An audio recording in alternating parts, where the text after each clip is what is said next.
Hello. Right, it's red lentil curry today, which I can't say I'm excited about, even though I really like lentils and I like curry, because what I really want is a massive, great big cheeseburger, fries, and a bottle of wine. But that's not going to happen.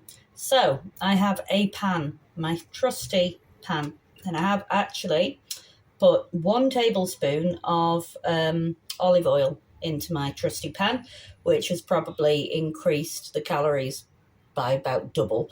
And then, as well as that, I've got 2 red onions, 1 aubergine, and some mushrooms. And I've got 200 grams of red lentils, which I soaked because it said when I looked it up, you don't have to soak red lentils, but it does something magical to them and makes them even better for you. So that's what I'm going for. So my oil is hot, which means I'm going to put my vegetables in. Ooh, that lovely sizzle. And I have to make sure, the reason I've put oil in is A, because everything tastes horrible without even the slightest bit of oil. And B, aubergines are one of my favourite vegetables, but my goodness, they are grim if you don't cook them thoroughly. And a little bit of oil does help there. So I need to give my veg a couple of minutes to get going. And while I'm doing that, I'm going to raid my spice cupboard. Tired, you know, I've just done walked 6 miles today and it's hot out there. I'm just going to raid my stock cupboard to see what I've got in here. So I've got the Cop Out Schwartz curry powder brought back from England by Gav when he went to London on a school trip. I probably don't think I'm going to need paprika. Chilli, although to be honest, everything in this country is so mild, it's unbelievable. So that won't be that satisfying. I've got nutmeg, I don't think I'm going to need that. What I call fake saffron, because you're not telling me that that's genuine, real, top quality saffron for 90 kopecki for all that.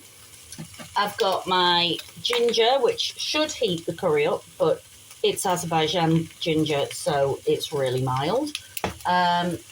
Black pepper to give it some spice. Garlic over there. And then I've got, what else have I bought specially for this curry? I already had that, some tumeric there, so I'm going to put a little bit of that in, but I find it a bit sickly. And then specially for this particular curry, I bought some coriander,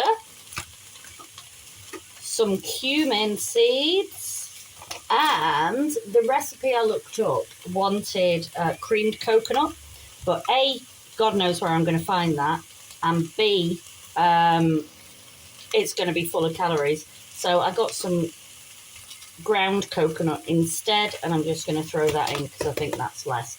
I had no idea how to point that into the calculator, so I just put it in as Sainsbury's coconut flakes.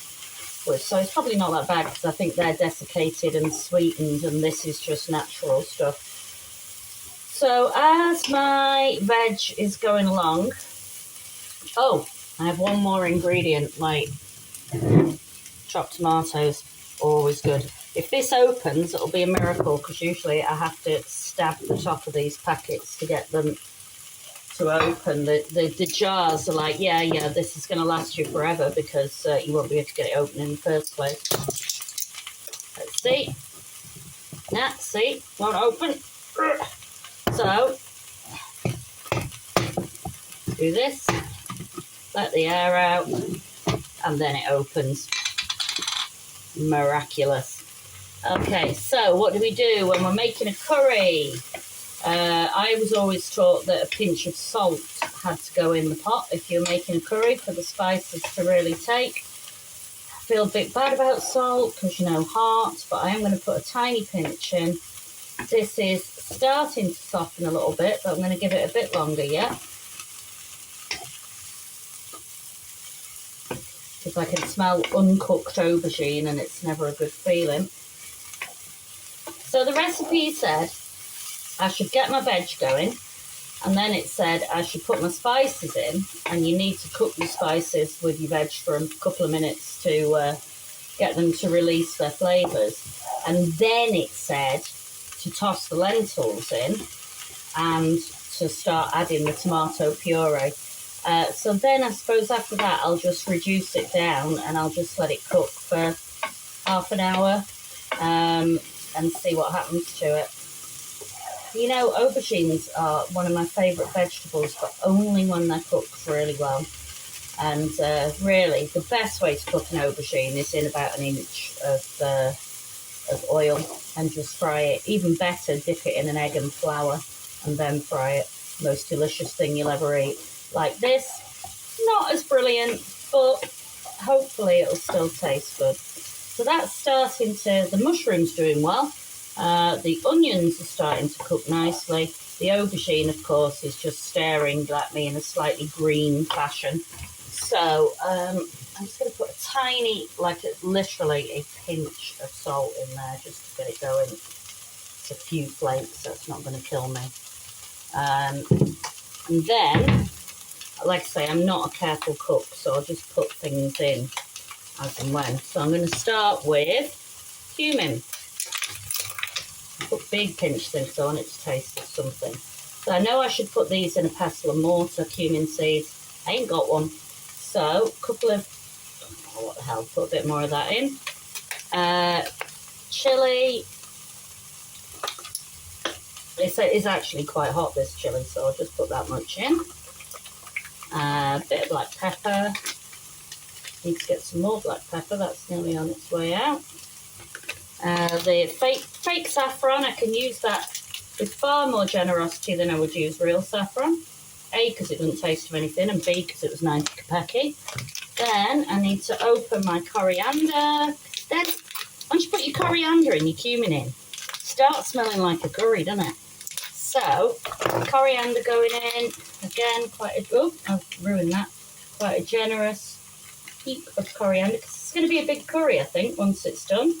Because there's a lot to go in it. 200 grams of, oh shit, we've got coriander all over the kitchen now. Garlic is life. A little bit of turmeric because I find it a bit sickly, but it does add to the flavour. Not a lot there. Good chunk of this golden ginger, which doesn't taste of anything, and I think I need to start getting fresh ginger if I actually want any results.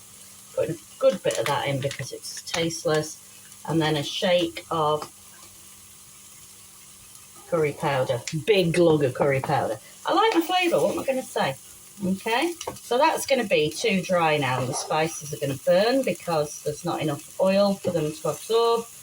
So I have, because I have half a brain cell, got a little bit of water ready there. There we go.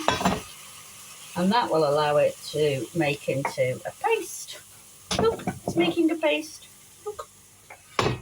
Brightly coloured food. Looks a treat, doesn't it? Needs a bit more water, that, otherwise it's going to burn. So once you've got your spices in, you want to make sure it doesn't burn. So you need to keep moving it. Might need a bit more water there, actually. Oh, it smells of curry. Sweaty sock smell. And then, you know, this is going to work out perfectly because I'm going to leave this on to melt down once I do need a bit more water. Once I've got it going.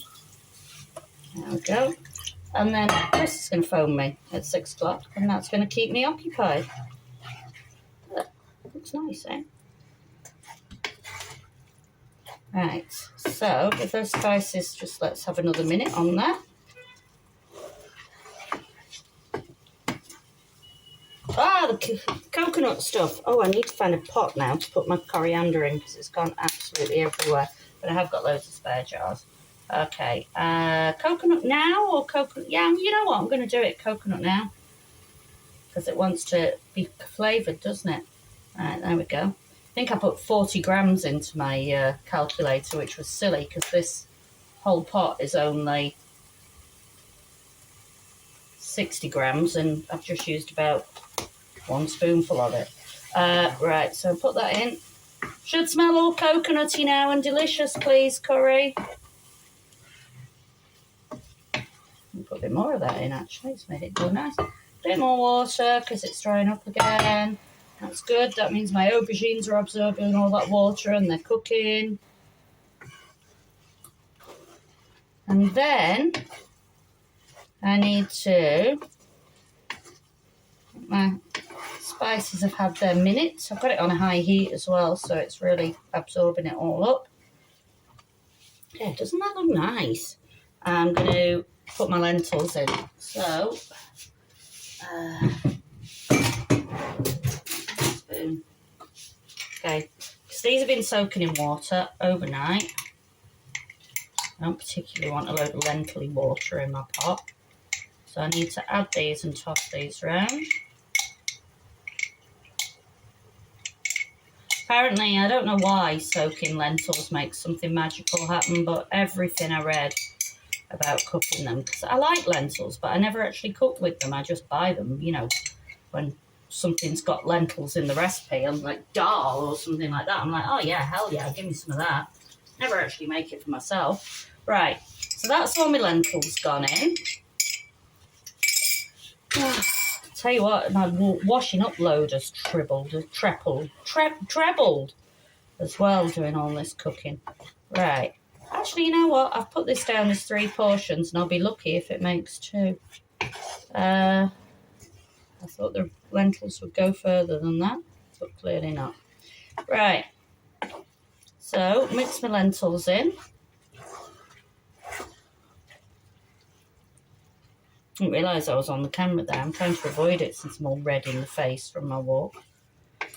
Right, and apparently, once they're mixed in,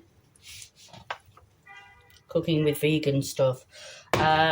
This will nearly be a vegan meal, by the way, but I am going to put a blob of yoghurt in it at the end because I like my curries a bit creamy.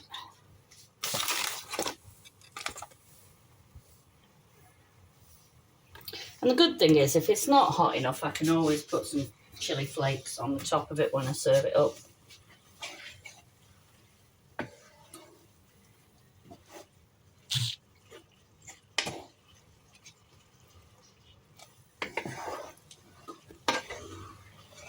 There we go.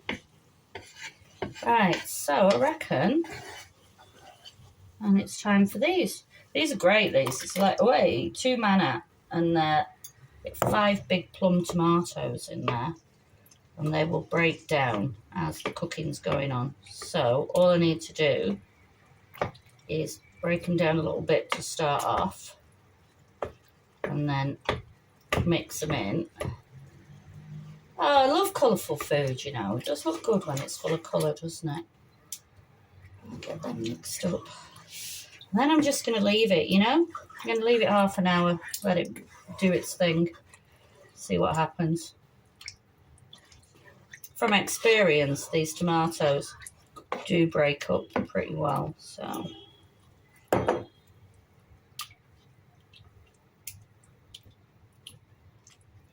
They do sell lovely things, vegetables in jars in this country. Like, they do something very much like Bulgarian lutenitsa called a tikka or a kita or a cheetah maybe, because, you know, letters are slightly different on the Azeri alphabet to the English alphabet. And then one that's like an eggplant caviar, they call it. Loads of different ones. Really nice, but you never know what's in them. You know, in terms of fat and calories and things, everything has oil in it here. It's a nightmare. Right, that, I think, looks pretty damn sexy, and I'm just going to turn the heat right down and just leave it to become something wonderful for half an hour. So it looks really nice, you know, I'm quite excited about it, and it smells really good. Right, let me show you what I've got here. There we go, 1 lentil thing, and I'm going to turn the heat right down to 1. Let it go for half an hour.